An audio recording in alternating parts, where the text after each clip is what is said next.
Welcome everyone to the New York Alternative Investment Roundtable's Forum on Family Philanthropy in the 21st Century. I'm BJ Belloc. I run the Forum Committee here at the Roundtable. And before we get started, of course, as always, we'd like to thank our sponsors who make all this possible. Alston Bird, Baker Tilly, Bloomberg, Deloitte, Grant Thornton, New Mountain Capital, Mirai Asset Securities, and our nonprofit sponsors, Kaya, the Department for International Trade at the British Consulate, and the Grand Duchy of Luxembourg Trade and Investment Office. So a couple logistical items. Today's event, as always, is being recorded, so you will not be able to verbalize your questions. For that, you'll either use the chat or the Q&A function, which we will monitor. And then we are going to have a very exciting panel, a very timely panel for this time of year on philanthropy and ways of fostering intergenerational giving. To start, we'll have Randy Schuster, who's a principal in charge of Baker Tilly's Trust and Estate Group in New York. She also chairs the firm's Community of Practice for the Private Client Group, excuse me, and helps to set firm policy with regard to compliance issues involved in the preparation of gifts, trusts, and estate tax returns. The panelists today will be Pierre Dupont, who's an active mentor, private investor, semi-retired entrepreneur, and a strategic advisor for wealthy individuals and business owners. He's a partner at Cerity Partners in New York City, and he has clients nationwide and in Asia. He helps clients invest thoughtfully and live wisely with their wealth, including customized public and diversified investment, private direct investing, and support for philanthropic endeavors. And then we also have Ken Bloom, who's president of Kramer, Bloom and Associates, and he provides management consulting services to foundation trustees, and he's been doing it since 1990. And he's a recognized leader in philanthropy. He works with individuals and families in the US and abroad with charitable interests and foundations to define their philanthropic priorities, to establish governance structures, mission statements, operating procedures, to be impactful philanthropists and to engage in their role as stewards of their foundation, and also to launch and manage creative grant programs. And today's moderator is Jamie Sparandara. She's an executive director of global philanthropy at JP Morgan Chase, where she leads the firm's efforts to drive inclusive economic growth in communities through the development of innovative and strategic initiatives that strengthen workforce systems, revitalize neighborhoods, grow small businesses, and improve the financial health of individuals. And now, without further ado, I'll hand it over to Randy. When she's done, she's going to pass it to Jenny to get started. So with that, Randy, thank you. I've been asked to just discuss some of the tax consequences or tax effects of charitable giving. So I just thought I would, go over some of the basic rules, some of the newer rules. It'll just take a few minutes. Right now, there are a lot of people who don't qualify to use itemized deductions. So and they take a standard deduction, which means if you give to charity, you can't deduct it. There is now an above the line deduction, which is $300 for single individuals and $600 for married filing jointly individuals. At least it gives some break, but of course, with every break comes a limit. You can only give cash, and you can only give cash to public charities in order to qualify for those. So if you do have a private foundation, if you do want to give stock instead, that won't qualify for the 300 or the 600.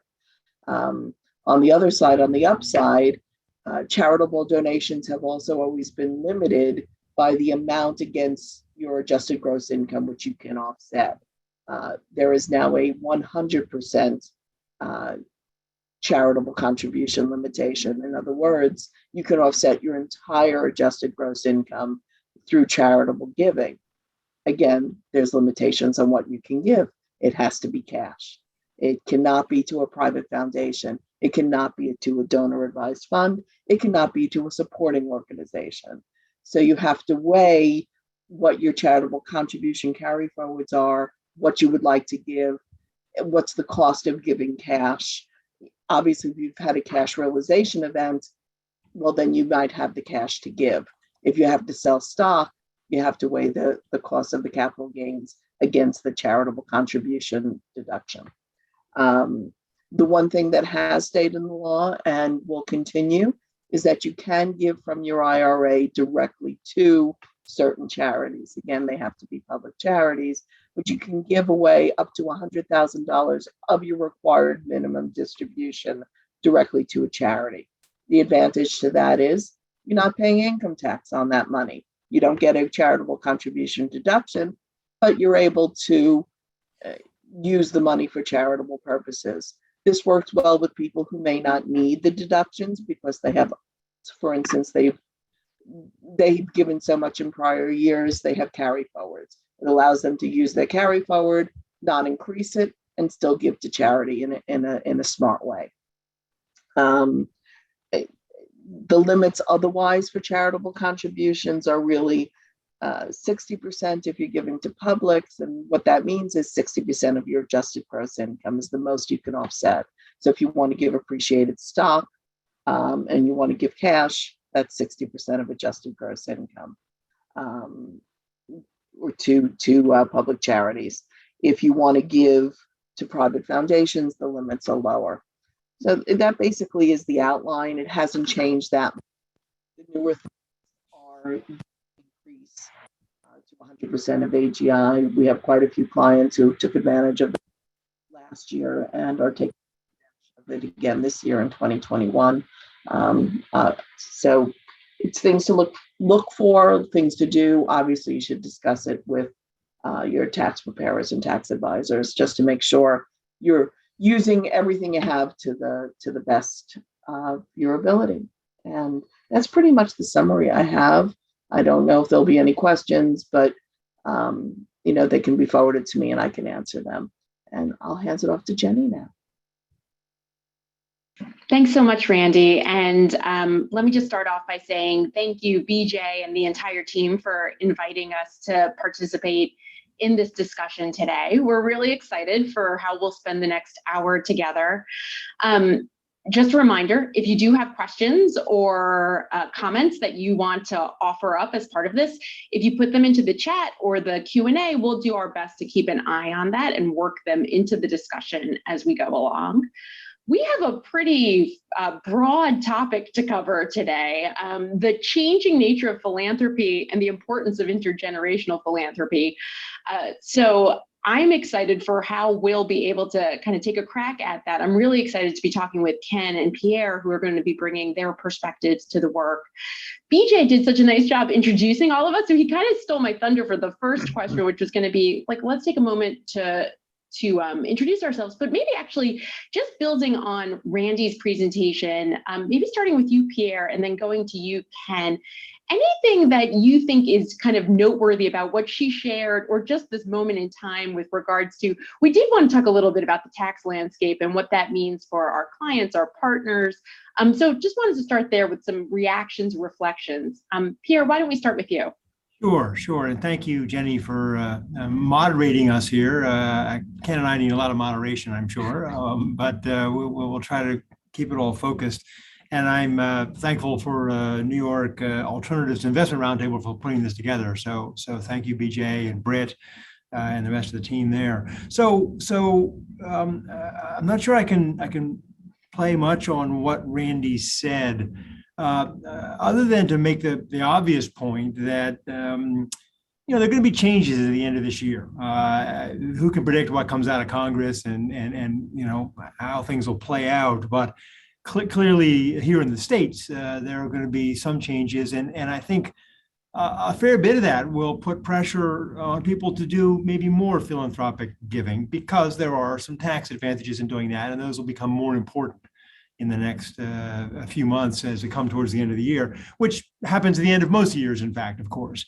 And I think part of the point of this discussion today is to maybe try to defocus people a little bit from just playing the end of year gifting process, a game, if you will, of giving to their schools and their favorite philanthropies and so on at the end of each year, but to try to make it an ongoing thing. And we'll talk more about that. But I guess that's the point I'd come away from the sort of technical details that Randy gave, is that there's the bigger picture, which is that the philanthropy can be quite valuable in lots of regards we'll discuss. And doing it over a sort of longer period of time, i.e. a year, at an appropriate pace, can be more impactful and more valuable than just piling it up at the end of the year. That's a great point. And thank you for having me from the West Coast. I know the West Coast always brings a different perspective. So thank you for inviting me into this great group. And I'm delighted to participate. And, the question is so timely. I had a client call me on Friday, and he wants to give $1 million away to an organization. And he has a foundation. He has a DAF, which has become very common for a lot of newer foundations, how to put the money away for tax efficiency reasons. And his question is, well, how should he make the $1 million gift? Should he pay it from the DAF? Should he pay it from the foundation? Or should he just write a check for the money? And, people always want the answer now, and they want to do it, of course, yesterday. They don't want to do it, 2 weeks from now. And I said exactly what Pierre said. I said, well, let's talk about the bigger picture. Let's talk about the plan, because depending on what kind of impact you want to have with your philanthropy, you need to be thoughtful about the process. So first, let's talk about the charity you want to give the money to. Can they absorb $1 million gift? And then, especially in the last couple of years, more than ever, with some of the changes in the tax laws that came under the Trump administration, what is the most tax efficient way to give away the money? Because for a lot of new philanthropy in particular, while people want to do good from their heart, there is also ways to do it in a very tax efficient way, so you get the biggest bang from your buck. And that's something that requires people to come together and think about, what's your North Star? What are you really trying to achieve with your philanthropy? And how can I do that in a way that is going to be very tax efficient? And the tax law, as Randy said, it's becoming complicated. And so it takes a village to figure out what's the best way to put this together. I love that you both made the point that there's an opportunity here to really think about the bigger picture. And when I look at the sort of title for today's session, there's a little bit of an irony to me moderating, in that we're talking a bit about family philanthropy, maybe philanthropy in general.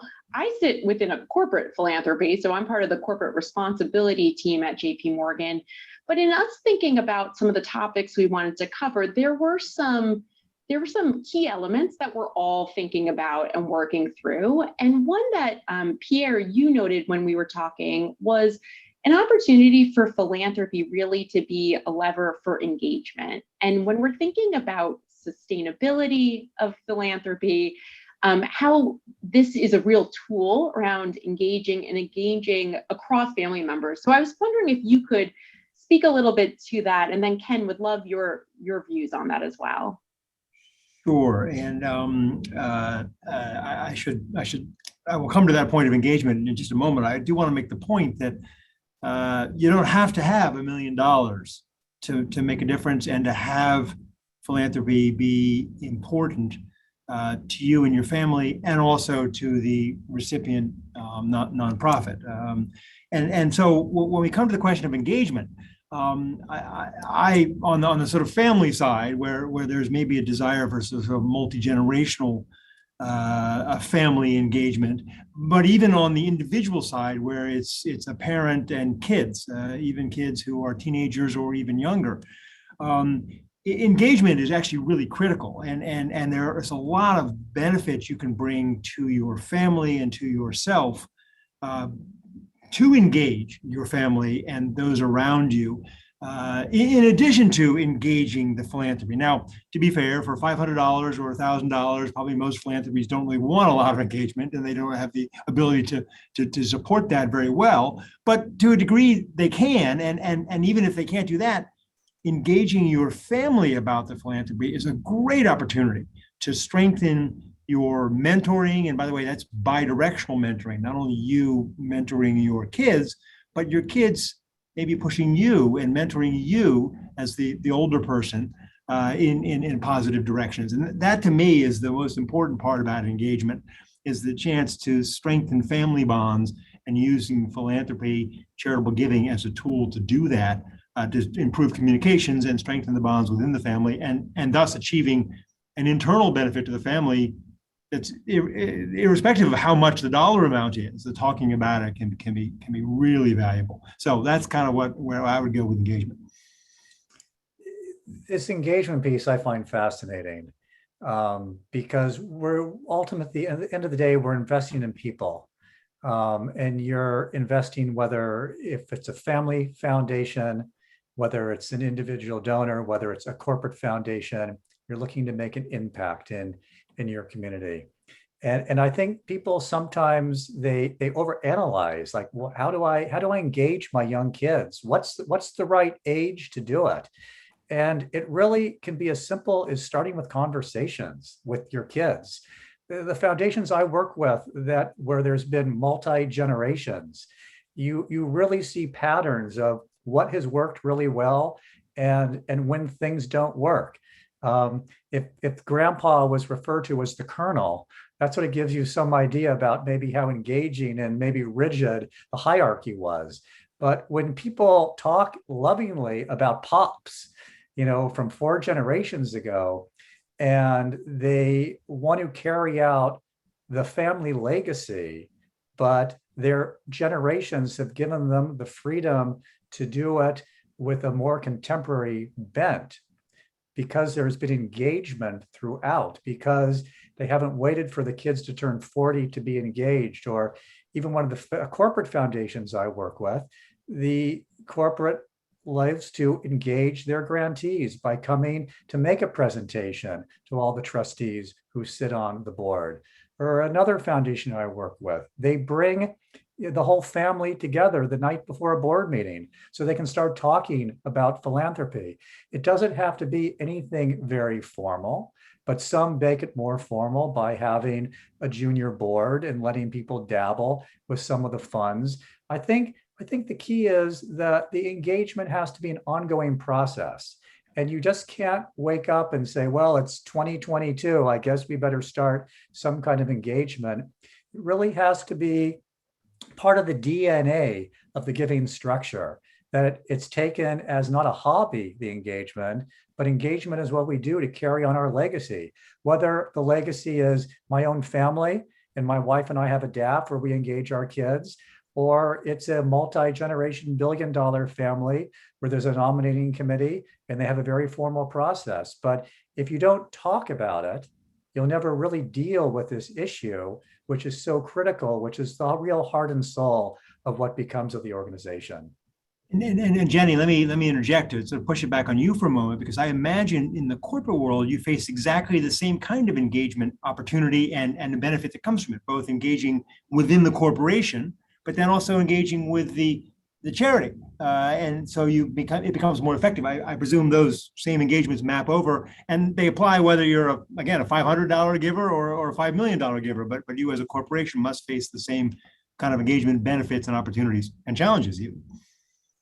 I think that's exactly right, Pierre. And for us, there are the internal stakeholders, our line of business leaders, who we want to see this work as their work and core to who we are as an institution. There are the folks we're funding out on the ground, doing the work on the ground, if you will, in nonprofits or related entities. So I think that's spot on. And something you both kind of touched on, but maybe we could just go a little deeper on, is kind of finding what's authentic to the family, to the organization, to the entity that's doing this work. And that really being, tell me if you think I'm getting this wrong, but interrelated with this question of sustainability. So I'm wondering if you all can share a little bit about what you've seen on that. And it's always so helpful. Ken, you kind of went there naturally. It's always so helpful to hear what works, but I'd be curious also if there are things that you've seen entities do that didn't work, that could be a little bit of, let's share for the good of the order so that folks listening in can avoid making some mistakes that we've seen out there in the past. Ken, do you want to start? Sure. I mean, that's so interesting, Jenny, that you sort of have gone to that angle, because while you were talking, I was thinking, we always tell the success stories. We never talk about when things go awry. And it's interesting, having made a career working with families, when it's worked, and when, as the outsider in the room, you can tell that this is not going to work anymore. And that so many families, we all want things to work out, but sometimes it's better if they don't work out, and it's better that people walk away. And when there's too much engagement from one side, and maybe part of a family feels left out, there comes a point where this is a luxury. I always tell people I work with, this is a wonderful opportunity you have. There are no right or wrong answers. And if we need to walk away from it all, you can break it up. Life's too short, and people can do their philanthropy any way they want to do their philanthropy. And it's too bad when that happens, because I think when a group is a whole, they can have a lot more impact, and they can get great satisfaction out of that process. But again, I think, and I see this with a lot of younger philanthropists I work with, they've been very successful in their careers, and they want to be very cautious and do all the right steps to engage their family and to have impact in the community. And we're working basically with social service organizations, or we're trying to find great leaders to support. And it's important that people understand, in whatever spectrum of philanthropy, we're not a bank. We can afford to take a chance. We're investing in people. And this goes for the trustees who you bring on your board. Sometimes you might bring on a bad apple in the family with all good intentions. And you have to be very clear what the expectations are. A family, a corporation, has to be clear what the expectations are for a board member, how they want people to participate, and what they expect from grantees also. And I love what you said, Pierre. And I tell my families this all the time, is that sometimes the best contribution a foundation can give, while people love money, is to spend time with the trustees, to engage a family, to spend time with the organizations where they make it an inclusive process. I think one of the worst raps foundation gets is that it's run in such a silo, in such beautiful glass buildings, and that if you are coming from a community-based organization, you might feel very intimidated. But how does a family create an environment that really draws people in? And the families I work with that love to meet the grantees, where we're not looking to become best friends with people, but we're learning for it to be an engaging relationship between the family and the grantees, so both can learn and grow. And when that happens, whether you're giving $50,000, $500, or $5 million, it really comes much more meaningful for people and much more fulfilling for the family and the grantee. So I can give you an example along those lines of sort of where sustaining the interest in a philanthropic partnership kind of failed over generations, over maybe one generation. There's a friend of mine describing that his family has been supporting one particular hospital in one city around the country and somewhere in the U.S. For more than 100 years. And the family, of course, was very small in the beginning. There was a patriarch and maybe a spouse and some kids. But the family grew to be about 50 people. And this story was related to me about 10 years ago. The family had always come together as a group until maybe 10 or 15 years ago to give an aggregate gift to this particular hospital. But the patriarch of the family in this last cycle, this last 20 or 30 years, had apparently not done as great a job about engaging the family with the hospital, and presumably the hospital is perfectly willing to be engaged for the magnitude of gift they were being given, but that hadn't happened much. And so the patriarch stood up at one family meeting and said, "Hey, it's time again to give our next big gift. Need to replace this particular building. So let's all come together and each give our $500,000 for a total of 20 million or whatever it was." And that had not been discussed. There had been no engagement about that in apparently 5 or 10 years. And so, it kind of fell on deaf ears. People, a lot of independence, of course, and everyone's struggling with their own individual challenges of paying for college education for their kids and so on. And wait, now you want us to take a bunch of money.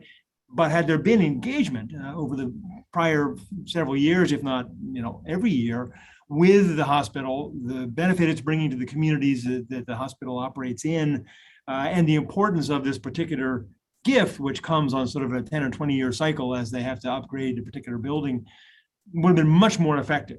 And it would have also been much more effective for the younger generations in the family to sort of learn about this, to sort of feel like they had a voice. And indeed, it might have resulted in a shifting of the target a little bit, but that's okay too, because again, you need to be current, you need to be engaged. And when the patriarch moves along and the next generation takes over, they have to feel ownership too, or it's going to become a very uncomfortable gift to kind of pull together in the future. So that sustaining communications across years and even decades can be quite critical to being effective, larger givers. That probably applies equally well to the $1,000 giver, but it's particularly important when you're giving a lot of money over a number of years to have that kind of engagement across the family and with, of course, the philanthropy itself. It works both ways. I mean, I always tell my families that yes, grantees need to report back, but you also need to take responsibility. What do you want from them? And again, you can have really great, rich relationships with people, but everyone's adults, and people need to take the responsibility for it. It's such great points, and to me, it feels like the term philanthropy, or the word, part of the challenge is that it does sort of make it about the funding. And you're both talking about all of the other elements here besides the cutting of the check that is so important. I mean, here at JP Morgan, the way we think about that is there might be issues we're trying to engage on from a policy perspective, or there's a place where us adding our voice to something gives it a different spin or credibility. So we think about, sort of when we're supporting an organization, what are those relationships beyond the check that can be, even potentially more fruitful? I'm curious, for those who are listening in, who are trying to figure out what this means for them, what are the different things that you're counseling your clients or your sort of partners on beyond the check for ways that they can be involved with organizations? And then maybe we'll turn to impact a little bit, since you both also kind of raised that question. But I'm curious what those other kind of tools in the toolkit might look like. Well, certainly, one is to your legs, if you will. As a giver, your ability to bring other people to the picture, and so I have a number of clients where this exact topic has come up, and every philanthropy wants more money, of course, for the most part. So of course they want you to introduce them to your friends, but I would say beyond that, actually putting your legs to work. So if you're supporting a soup kitchen, if you're supporting a school, go to the bake sale, participate in that. Go and work at the soup kitchen, and that of course brings benefits back to you as the individual and your family. But really engage in that way is I think one of the important, and it's totally tactical, and there's no money involved in that. But find a way to give your brains, your network, your legs, if you will, to the picture also. Yeah, I really try to get people to be involved with the due diligence. It's wonderful if people want me to learn about everything, but the families I work with, if we're helping them develop the foundation from scratch, is to make it a very casual policy that at least one board member has to meet with every new grantee, and that they make the report in front of the board. And I always joke that the best board, I know a board meeting has been successful when I have to say very little. And if there is pure chatter among the trustees who are excited, who have gone and done a site visit, some just go completely unannounced. Again, for them to have a sense of the ownership is really important, because for whether you're I agree, Jenny, the word philanthropist, it can be off-putting. And some people don't want to be referred to as philanthropists these days. But people bring newer generations, sort of the fourth generation, the generations of today with some of the new money are bringing a very different set of eyes to organizations and how they want to be engaged or not engaged, that also nonprofits have to be respectful also. I mean, there's the old money and there's the new money, and the new money does operate differently in the kind of results they want to see, the kind of impact and the kind of engagement. Some want to be very, very engaged and some want to be very, very hands off. I always tell nonprofit organizations, if you've spoken to one foundation or one family, you've only spoken to one foundation or one family, because it's that DNA that makes up the board, that makes up the family, that makes up that sort of generational benefits. And I don't want to say trauma, but there's always some interesting issues that come into a board meeting that ultimately affects how a decision gets made. Ken, you mentioned impact, and I think Jenny, you kind of wanted to go in that direction. And I would posit that younger generations are kind of more interested when they feel there's sort of an impact. I don't really want to use the word investing, but an impact investing sort of angle where you're, and that I think is the kind of engagement that younger generations more often than not are looking for, that older generations may not fully appreciate that. Again, something that you learn, I think, as an older generation by engaging the younger generations and giving them a voice and listening. So that would be maybe a way that giving is going to be evolving over the next few years and has been evolving to somehow have more of an impact focus over time. It's a very blurry definition too. It's how we define impact. And that can be related to a mission statement. And some donors like to have very specific mission statements, so you can define that. And some it's more open. But again, it gets back to the whole engagement issue of how they want to define how they feel good about their impact. I think that's right. And I think that was kind of where my head was, which is impact it's a term that means a lot of different things to different people. And then how precise we are about it is sometimes a little bit of art, a little bit of science. And I'm curious what you all have seen just in terms of taking organizations on a journey related to figuring out what kind of impact they're trying to have, and then how you sort of march along, if there are any sort of tips or tricks that occur to you that would be worth lifting up. But if not, we can also keep moving.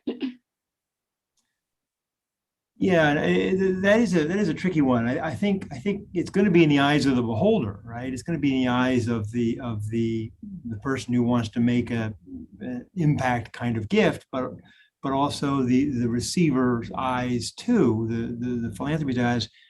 What is their statement? What is their mission? What is their view on what their sort of long-term impact is, besides just feeding more people in the soup kitchen or whatever it is they are doing? Making it sustainable, that's often part of impact investing or impact giving, is to find a way that it can be self-perpetuating. But that needs a lot of communications to figure that out. And the starting point is, I think the philanthropy has to have its own view of what impact means for them. And that needs to be communicated out to their donors, if you will. But then the individual donors need to get involved sufficiently with their families, because again, impact really, to me, implies many years, not just a one-time gift or a one-time benefit, but a longer term benefit that might actually make a difference in some way, other than just feeding the next 10,000 people that need to be fed in the soup kitchen, but to somehow help obviously in the case of soup kitchen, you want to decrease that, right? You want to have more people not need to be fed in the soup kitchen. So how do you achieve that impact while, feeding them at the soup kitchen? And that would be something where I think engagement with the givers can be very important to donors. I mean, this whole issue of impact is also really fascinating. And I think it depends on what sort of silo of philanthropy you're working on. If you're an individual donor and you make a check for a couple hundred or a couple of thousand or whatever, you want to get a thank you letter and maybe an end of the year sort of update. The Ford foundations, they have whole departments that are looking at the impact of the effectiveness of their grant making. And that's wonderful. And they really should, because some of these huge foundations, they're really almost more quasi-public-private agencies that are making such huge, significant impacts. In my little world of philanthropy, family philanthropy, it seems like there's almost been a little bit of a shift that, yes, we require a report. We want to know about the impact. Do we really read the report? We do read the report, but I think this whole issue of storytelling has become really important. And I think how does philanthropy and how do organizations really tell their story now? Because we really are a storytelling community. And especially when it comes to families, they like to hear a story. Some of the legacy families I work with really like to hear a story. And they've been making videos about their story so they can tell future generations about what the impact is. And so this whole impact, again, it's very personal. It's really, how does a family and how does an organization wish to invest their resources? I tell my families, if they're really serious about impact, though, that they need to pay for that. And they need to put this responsibility high on their priority, and that this does not come cheap, this does not come free, and that if we want to create a data collection society of nonprofits, that's great, but let's be very clear what we want that for. And so if the mission is very clear, you can track things. If the mission is not very clear, it's like a scratch. It feels good, but it doesn't come to much. And Ken, you brought to mind a different kind of impact, which is really on the donor side within a multi-generational family. I've been very fortunate in life to be born into two families with 100 to 200-year family businesses. Obviously, the DuPont company is not a family business, has not been for 100 years, but I'm still getting the impact of what my ancestors were able to do with the wealth they created 150 years ago. I'm not kidding. I mean, quite seriously, as a kid growing up, knowing that there were these several museums, that there were these historical artifacts, there were these support for these foundations to support education, to support particular hospitals and testimony trusts and so on. I saw that as a kid. That was the impact upon me, not just because it was there, but because I think my ancestors, as you said a moment ago, Ken, put some effort into trying to engage me 50 to 100 years after they died by creating the documentation. And the same on my mother's family in the big retail business that we do still growing quite well and is still family controlled. I'm seeing today the impact on me, particularly as a kid, but then as an adult and being more aware of it, of the philanthropic activities that my ancestors did. And that's powerful for me. It sort of influenced me as a kid. It has made me a much more effective, well, lots of things have made me a more effective participant in philanthropy, but that has been pretty powerful. So you're absolutely right, Ken. If you want to do it right and you are in a position to sort of have a multi-generational impact with your philanthropic efforts, with your foundation or your, I guess, donor advised fund won't apply quite so after you're dead and gone, but the same point of view, spend a little bit of extra effort to put together the communications, whether it's video or text or some family engagement tool, and there are a variety of different tools you can use, maybe all of them, to engage your grandchildren and your great-grandchildren and to project forward an impact upon them. You can get a lot of benefit of that in your family and its cohesion as a family and on the philanthropies themselves. It's interesting. A lot of grantees don't really understand about family philanthropy. It's really set up to keep a family together. And the grant making is wonderful and supporting charities is wonderful, but I'm sure as Pierre has learned, it has enabled him to stay in touch with relatives and family members that maybe he would have grown distant from. And it's fascinating when I get together with a family that's maybe a fifth generation philanthropic family and how they talk about the past In some families, it's as if they're still in the room. In other families, they want to be as far away from that as possible. And it says a lot about the makeup of the sustainability of a foundation to keep the donor intent, but to make it more contemporary with each generation. That does require evolution. Well, I love all of these points. First of all, Pierre, thank you so much for personalizing that. It's so helpful to really animate the point. And Ken, you said something, I'll just reflect for a moment what this looks like at a firm like ours, where we have kind of two sets of impact measures, and we're probably more like a Ford Foundation than a smaller, sort of family figuring it out. We're deploying about $375 million philanthropically a year. We have a team, right? There's certain things that, to your point, we've invested in because this is a big part of what we do. And we're a financial services institution, so we love numbers. So, right, we want to understand direct service impacts, how many people got jobs, how many small businesses benefited.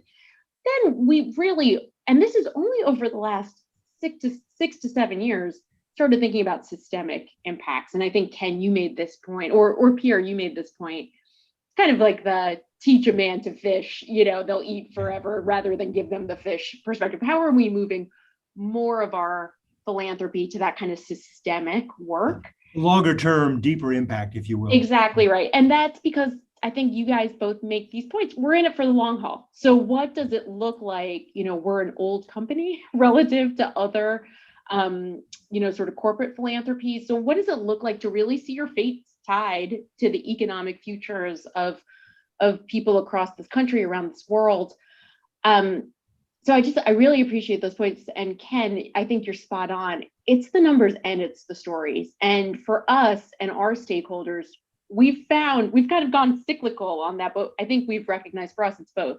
How are you sort of not losing that incredible storytelling? Because that's what sticks with people. The numbers punctuate it, but the stories really stay with folks. And it sounds like, Pierre, you have some really good examples for that. We have a question that popped up over the chat that I'd love you both to reflect on. And it's, can you comment on family contributions to projects or organizations that directly benefit a family member or friend? So I'm sure this is something you both have seen It's tricky. It's tricky, right? Charitability, a little bit about a question around charitability there and benefit. So would either of you like to, or both of you like to jump in on how you've navigated some of those waters? Hesitating here. That's a tricky one. That really is challenging. And I just thinking out loud here. I mean, the point is, of course, to actually be making a difference. The fact that you have an actively engaged relative who wants to sort of lead the effort and may have a vision to make that difference, supporting him might be great, but that's the question, or supporting him or her, that's the question. Is he or she really going to make a difference, or is this a support project for that individual person in some sense? And that judgment call, hard to make. I jump right to this question of a kind of dispassionate person who can make that judgment call. You probably don't have one of those in most families, someone who's not part of the family who can sort of look rationally at the potential gift to an entity that was created by a family member, and ultimately you're going to be paying his or her salary and maybe more than that. Is that truly going to achieve a benefit? You kind of need some outsider to help you get your emotions out of that, but I'm not quite sure how to answer the question. I always, when this comes up, and it comes up more often than I would like it to come up, through sort of years of experience dealing with it and seeing the fallout, I tell the family member, how much do you value this relationship with this person? Because when you make a financial contribution to this person's organizations and they may not meet your expectation, is that going to have a broader impact? And what means more? And if you really want to do it, I recommend you do it with your own money, not with the foundation's money.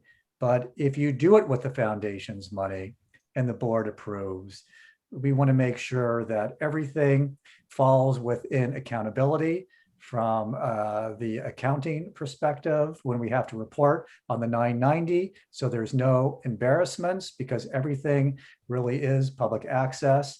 But the bottom line is it really worth the friendship if it doesn't work? And you have to be very clear to yourself, if you make this investment and it doesn't work, you can live with yourself. Again, you're not a bank, but you want to, if you're going to be really serious about your philanthropy, this shouldn't be a hobby. This really is a business, and let's run it like a business. But ultimately, it's your money, so you make the decision. Sounds like good advice to me. Maybe a little bit of a pivot. One of the things we wanted to talk about, and we've got about 13 minutes here. So first of all, if folks listening live have additional questions, please do continue contributing them. But just maybe another question or two from me. So I like to imagine that soon we will be in the post-COVID-19 world. Please. Right. I also talk to a lot of folks, including CEOs, who say things like, we're never going to be, things have changed, right? Somewhat irrevocably. That might be a topic for another discussion.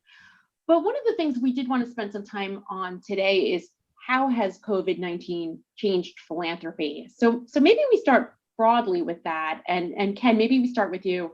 What are you seeing? What shifts have you seen amongst your clients or in this field in general? And then Pierre, to you, and then maybe we'll get a little more specific from there. It seems like every 10 or 15 years, we have like this big event that sort of rattles philanthropy to its core. And what's always so interesting about philanthropy, when there is an economic recession of some point, philanthropy is always sort of the last to feel it and the last to come out of it based on sort of a 12-month giving average. But when COVID hit, it was something that I had never really experienced before because it was so personal for everyone. And I had board meetings, the week of, March, and people really were in sort of a sense of shock. Some foundations had to keep on operating just because of distributions that had to be made. But then I think there were like cycles, different quarters. And I think once people got over the initial shock of, oh my God, what's going to happen to the portfolio and how do we sort of plug our community? A lot of our grant making went to supporting, emergency needs to backfill our local community. But once sort of summer came and people felt more grounded, and it really is about the money, that people saw that the portfolios weren't going down, but yet the portfolios really made a complete turnaround and went larger and larger. By the summertime, there was almost like, well, how do we really do something now?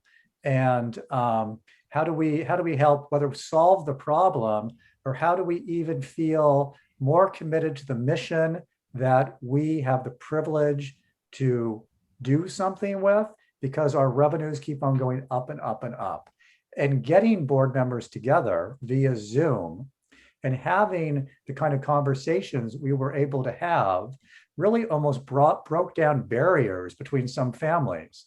There was almost a sense of more quality in Zoom conversations.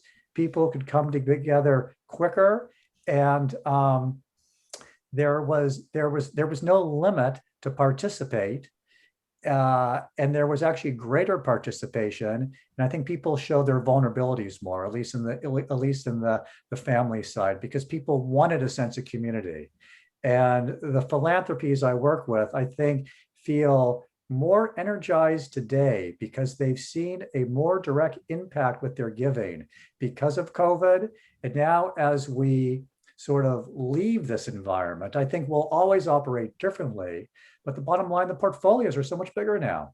And so the opportunity to give and to give back are so much greater. So for me, it's almost been a sense of people are hungry. They want to get back together. I have boards finally meeting again in person.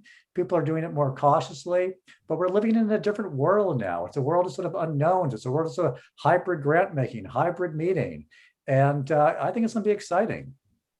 Yeah, that's a very good point. Exciting is a good word. I guess I'm going to kind of dance around with a few comments that don't really come together into a coherent answer to your question, Jenny, of how has COVID impacted or changed philanthropy.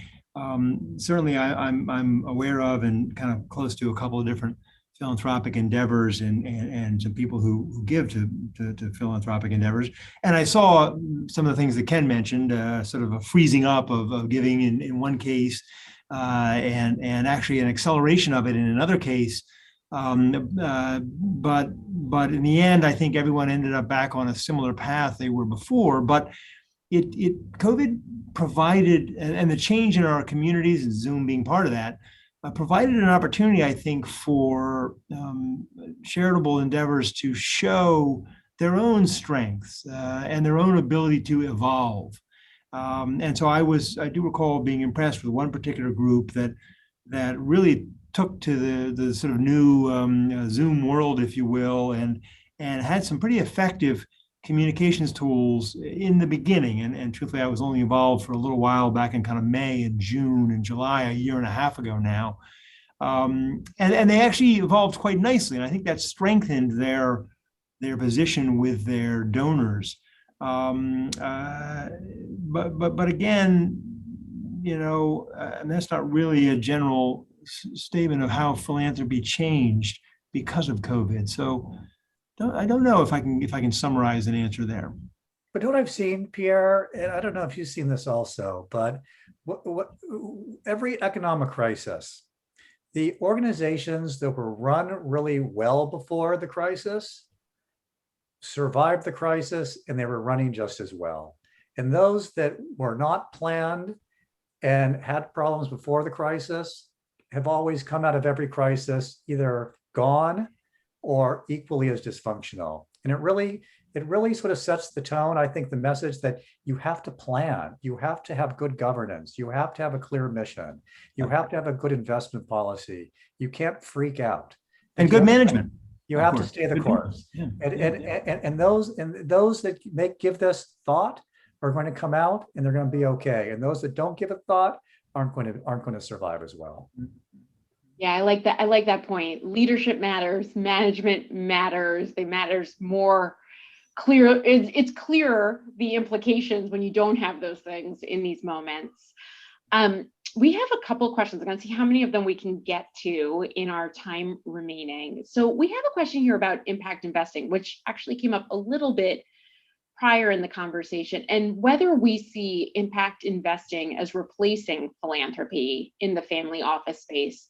I'll just say we have a relatively new impact finance team here at JP Morgan, and we're very fortunate in that it's not a zero-sum game for us, and the tools do different things. They kind of fund different kinds of entities and sort of different types of impact, back to that topic. But Ken and Pierre, to what extent has this been coming up in conversations you all have been having, and anything to take note of there?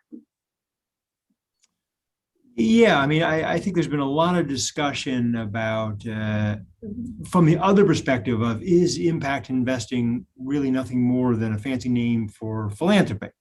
An impact investment in a company, is it really going to return capital to you at the end in the way an angel investment might, or something else?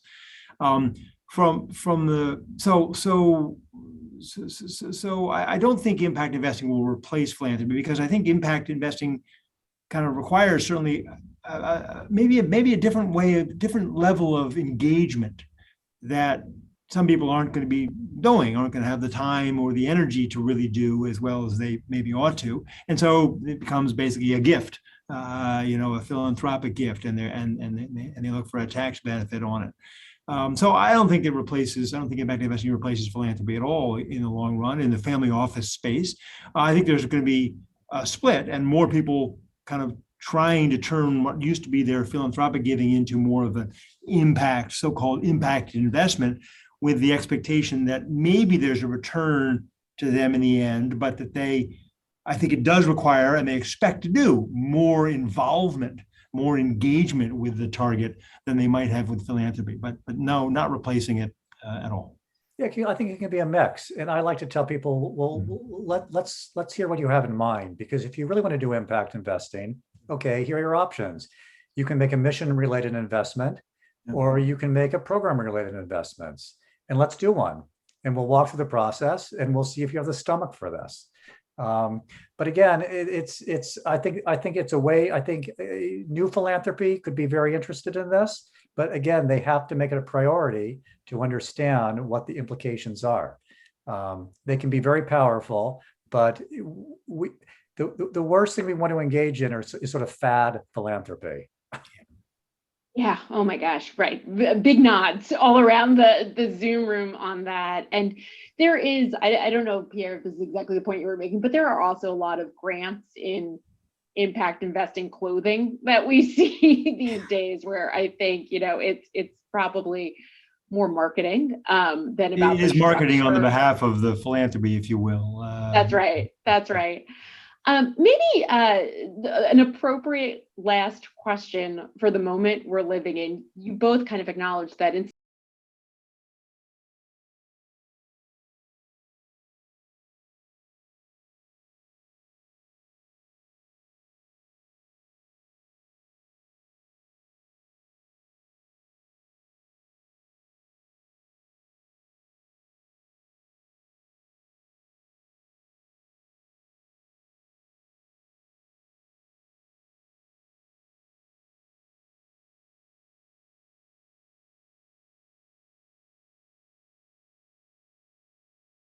some ways, Zoom has allowed us to do different kinds of connecting with one another than we had been doing.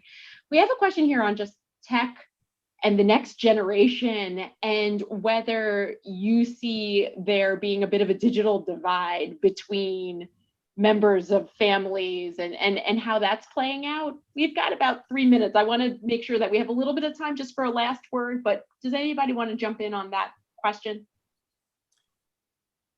Go ahead, Ken.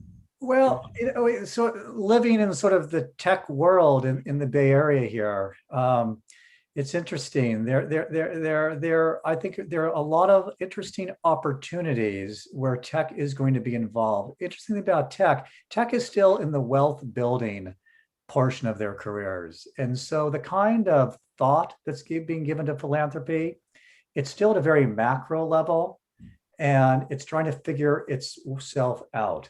And tech is so used to having huge impact in the world. And I think trying to create realistic expectations for what philanthropy can do versus what tech has done. And I think that's the kind of education that needs to occur. And it's the kind of patience. To have deep impact in philanthropy, it takes more than a year. It takes more than a decade. It can take a century. And it's for tech to have the kind of discipline to wait to see how they can change how they can have an impact in the world. It can be done. It's just going to require some discipline that the tech industry has been able to have impact at such a macro high-speed pace. And I would to bring that point back to sort of individual givers and individual donors and families. If there is, and there always is, older generation, younger generation, a digital divide of a kind. I remember my parents when I was a kid in my early days as a techie, so to speak.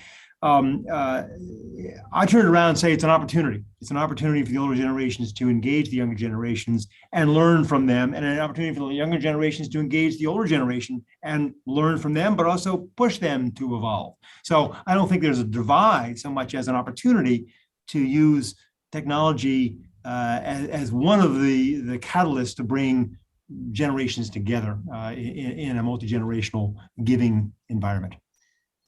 It feels like the perfect note to end us on. BJ, I see you've popped back up and we're at time. I'll hand it over to you for the last word, but I just want to thank Pierre and Ken and everybody for having us again for a really great conversation. And thank you, Jenny, for organizing it well. Really enjoyed it.